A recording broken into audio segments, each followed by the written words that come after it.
Hey, so one of the first things that I'd like to examine in this series is the idea of the dependence of a manufacturing company on its owner or the shareholders.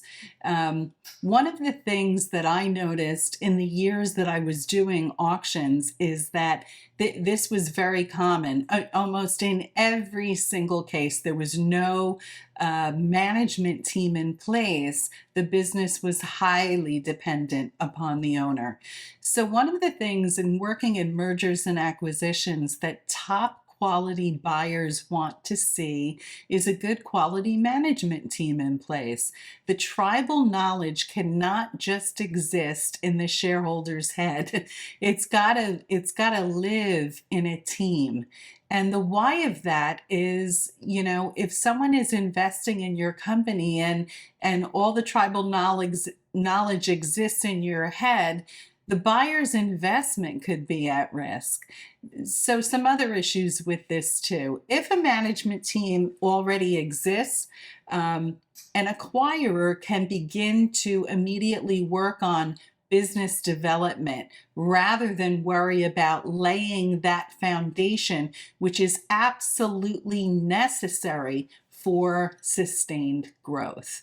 Also, on the M&A side, what I notice is good quality buyers are often playing in the same field, but in a much larger sandbox. So they may have 6 locations, 10 locations.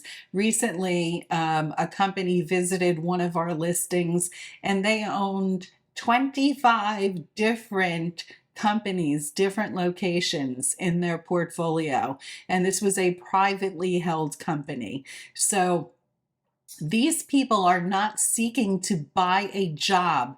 They're seeking to buy a company. And by company, I mean one that is not dependent on one or two shareholders. There's a team in place. Again, this was a huge difference between companies sold at auction and companies sold in a multi-million-dollar M&A transaction. So this is something that you need to think about. If you're considering retirement in the next few years, and the company is too dependent upon you, you need to start correcting for that now. I know it's scary, I know it's difficult, but you got to do it. So in future episodes, we'll look at again other aspects of the differences between companies sold at auction and the companies sold in an M&A transaction. And again, the hope here is that you'll be able to exit your manufacturing company in a method other than auction, and the jobs will be preserved. Hope you connect with us next time.